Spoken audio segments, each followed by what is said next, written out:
শাদাব আকবর চৌধুরী এবং ব্যারিস্টার রুমিন ফারহানা আছেন সাবেক সংসদ সদস্য। আপনাদের দুজনের কাছে প্রশ্ন, আপনাদের পানি লাগবে কিনা? পানির বোতল কিন্তু আছে আপনার ওখানে। পানি লাগবে? পানি আছে, হ্যাঁ, এরকম একটা বোতল আছে। মুগ্ধ আমাদের জন্য অনেকগুলো পানির বোতল রেখে গিয়েছে, সেই পানি এখানেও আছে। অগস্ট মাস আমাদের শোকের মাস।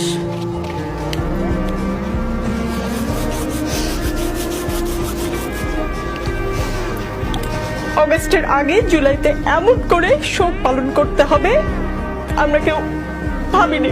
কিছুক্ষণ আগে আপনাকে একটা ঘটনার কথা বললাম, আপনি শুনেছেন। আমি আশা করি মাননীয় প্রধানমন্ত্রীকে আপনি এই ঘটনা বলবেন, কি হয়েছে একজন শিক্ষার্থীর সঙ্গে।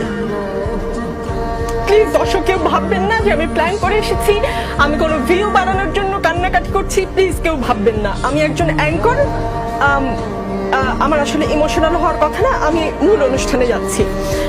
আজ বারবার বঙ্গবন্ধুর কথা মনে